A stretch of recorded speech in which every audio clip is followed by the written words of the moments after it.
There's this whole like give it a shot mentality that a lot of these YouTube videos have, just like, oh, just try it. If you want to, you can buy my course. It's riddled all over YouTube, stuff like that. I'm more of a like, don't just give stuff a shot, right? Figure out why things are going to work for you, build a solid foundation and plan, and then go forward in a way in which you're actually going to win the first time. Welcome back to another lesson here on the channel. Today we're going to be talking about Amazon FBA versus dropshipping in 2024. So I'll put a screenshot up right now of where my sales are most recently from the Seller Central app, and just wanted to let you know that I do know a certain side of this. And then 6 years ago, 2018, I tried drop shipping as well. And I did spend some money on ads. I spent some money with some influencers. I built a website. I even successfully sold over $600 in one day doing it. So I feel comfortable speaking on both fronts of these. Amazon FBA obviously refers to Amazon fulfilling your inventory for you. So fulfilled by Amazon is what FBA stands for. And so drop shipping versus Amazon really comes down to how inventory is being handled, and ultimately how you're purchasing that inventory, customizing that inventory, etc. And really quickly before we get started, you can take my free 7-day challenge using the link in the description. Whole goal of this 7-day challenge is to be able to get you to discern opportunities from things that will lose you money. Right? There is a pandemic of bad advice going around out there. Most of it will lose you money. I just want you to be able to think your way through whether something's actually an opportunity using real data, which I'll teach you there. My gift to you, hopefully you enjoy that. I think for many people, the big pro of dropshipping, at least the way that it's sold and the way I've seen it sold in so many videos, is you don't need a lot of money to do this, right? You don't order inventory up front. You make the sale first, and then you order it, send it to the customer.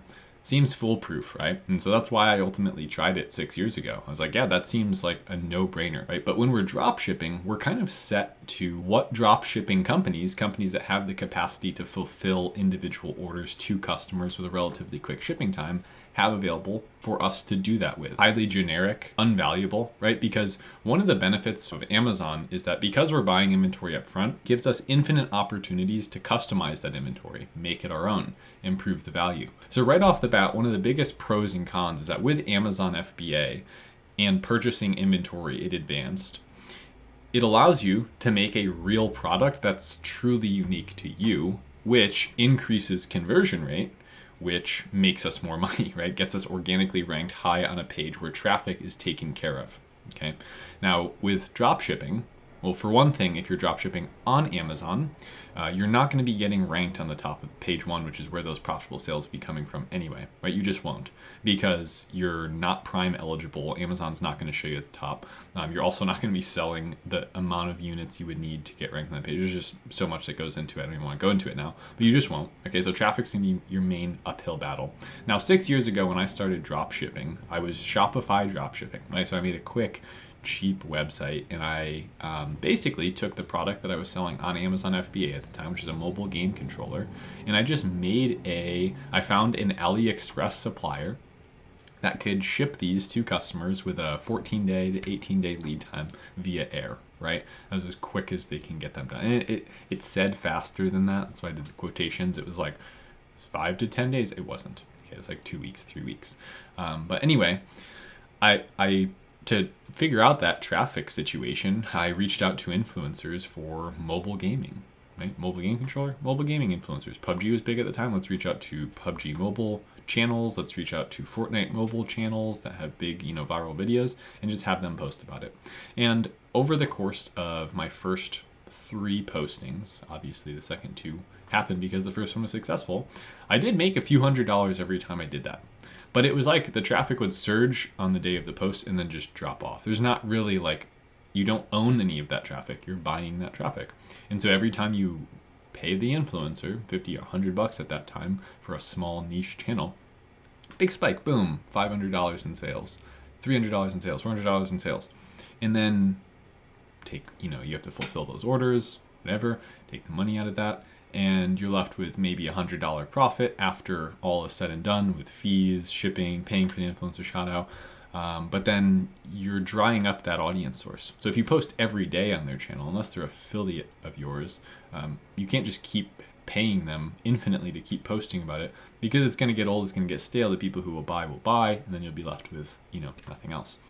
which is where I came to see that if dropshipping was going to work for me, if I wanted to test product ideas and not have to fund them in advance, not do customer research, product research, any of these things, I just wanted to essentially leverage a traffic source that maybe I knew about or existed into a product that I could, ultimately have no risk with, right? I'm going to buy it after you buy it. So there's no risk here.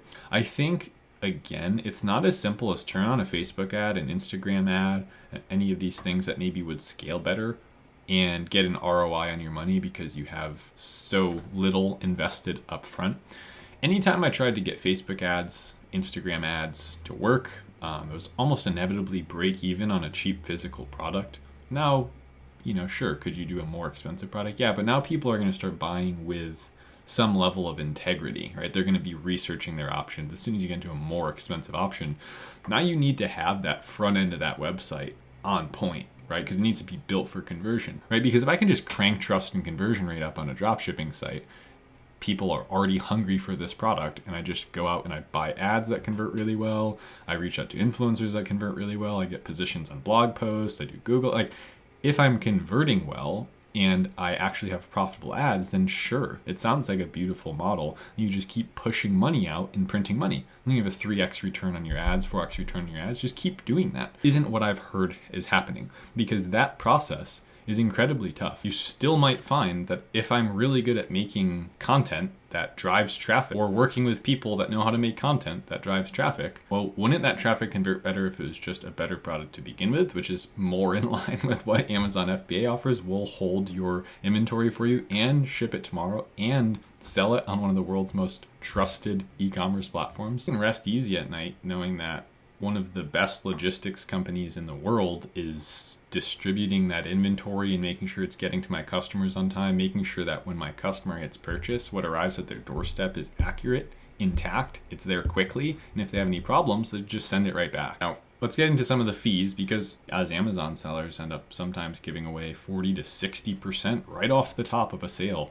to Amazon to do those things that we are so happy that they're going to do for us, fulfill our inventory, right? Give us traffic, but you're going to pay an arm and a leg to sell on Amazon. Pay for storage, you're going to pay for fulfillment, you're going to pay referral fee for the traffic selling on their website. And these can all eat into your profit margins, don't get me wrong. Customer searches for a product on Amazon, they don't just see you, okay? And now, granted, they're on Amazon, they're there to buy. They don't have the skills to go head to head with other sellers, craft more valuable offers.